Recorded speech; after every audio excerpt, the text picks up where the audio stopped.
since 1945. We repress it.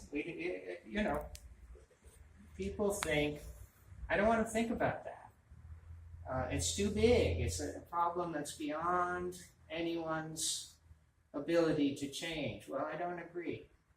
Humans created nuclear weapons. Humans can do away with them. And so one thing I will start to work for in Washington is a worldwide treaty banning nuclear weapons forever. And that would require inspections of every country, especially the countries that now have nuclear weapons, intrusive inspections and all that. But that would be annoying to various countries to have inspectors looking for weapons, nuclear weapons, and it would probably require phasing out the nuclear power industry, because, in the words of Amory Lovins, a nuclear power plant is a bomb-making factory that produces electricity as a byproduct. And so, but that's okay, because nuclear power is so expensive that our economy would benefit by gradually shutting down all the nuclear plants over say 10 or 20 years, and bringing in renewables, solar, wind power, and improved energy efficiency. Another thing that happened in 1945 was the Nuremberg trials. They began then. Those were the trials of the top leaders of Nazi Germany, and then Tokyo trials for the top leaders of Imperial Japan, or fascist Japan. So out of those trials came the Nuremberg Principles.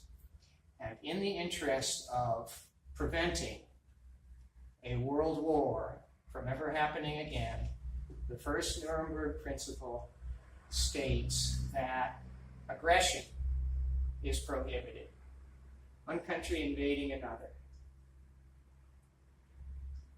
That is now the fundamental bedrock principle of international law.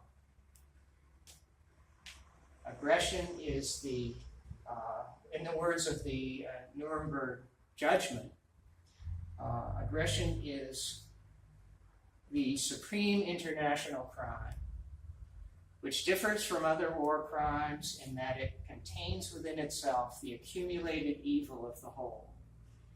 Basically saying that aggression is the worst crime that's possible to commit. If you invade another country, such as the United States did, Bush and Cheney invaded Iraq in 2003, textbook case of aggression, you are also unleashing all of the other crimes, killing civilians, atrocities, torture, genocide. All of those lesser crimes are contained within aggression. So when I talk about war criminals and certain presidents of ours that have, I feel, have been war criminals, I'm generally talking about aggressors. Presidents who have presided over the invasion of another country that had not invaded or attacked the United States. So I call the 2003 invasion of Iraq aggression because Iraq never invaded us, never conquered Kentucky, never sent an armada of ships and planes steaming toward the East Coast. None of that happened. The issue of weapons of mass destruction was simply an excuse. Even if, I didn't know in 2003 that we would not find weapons of mass destruction, WMDs, in Iraq. I didn't know that. I mean, a couple people did, maybe Scott Ritter, who was a weapons inspector, who had been in Iraq and had, gone wherever he wanted and inspected everything. He probably knew that we would not find any WMDs.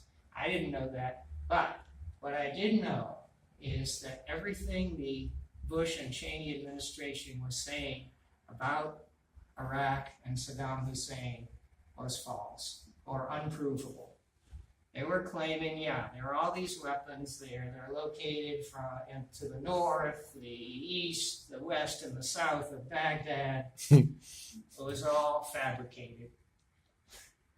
And so, even if we had found some, our invasion would still have been illegal because Iraq had not attacked us. So here we have, I'm a political activist at heart, and I like to make signs. That's how I spread the word. That's how I educate the public. And so all these Democrats who don't like Trump, and I'm among them, I don't like him at all. There is No disagreement here. ironclad. There's an open and shut case against Donald Trump and his Secretary of Defense, James Mad Dog Mattis. They have committed aggression in Yemen, Syria, Somalia, and possibly other countries. And they haven't had all that much time. It's been less than a year. So in the first week after Donald Trump was sworn in as president, he sent a Navy SEAL team to go into Yemen, shoot up a village. They were looking for terrorists, thought terrorists were there. They killed a couple dozen civilians, and that's aggression and atrocities, war crimes. So within a week or so, Trump had become a war criminal.